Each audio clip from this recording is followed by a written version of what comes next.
जहरा music recording studio Sheikhpura Dhanaur.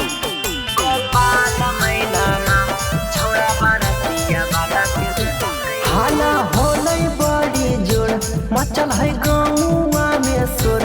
हाला होलै बड़ी जोर मचल है गौआ में सुर।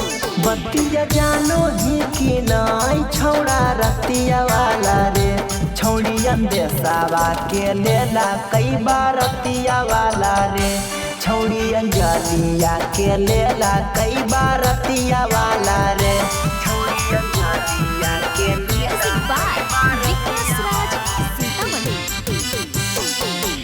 मिक्स बाय विकास बिहारी। सब दिन गौआ के छौड़क डाटा लगाई रे गोपाल मैनावा। सब दिन गौआ के छौड़क डाटा लगाई रे गोपाल मैनावा। जवानी बारातिया पारा लूटे लगाई रे गोपाल मैनावा।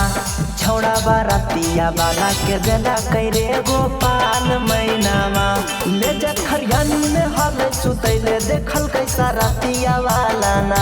ले जा खरियानी में हल सुतैले देखल कैसा रातिया वाला ना। छौड़ी ने हवा के लेला कई बार रातिया वाला ना। छौड़ी निसुआ के लेला कई बार रातिया वाला ना। छौड़ी निसुआ के लेला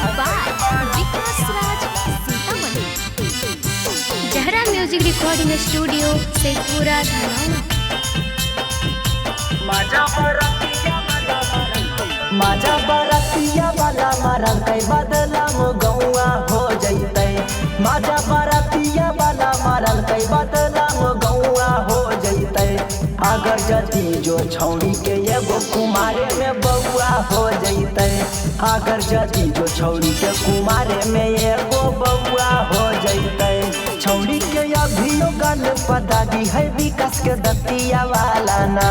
छौड़ी के अभियो गल पदागी है विकास के दतिया वाला ना। छौड़ी अनुआ के लेला कई बार रतिया वाला ना।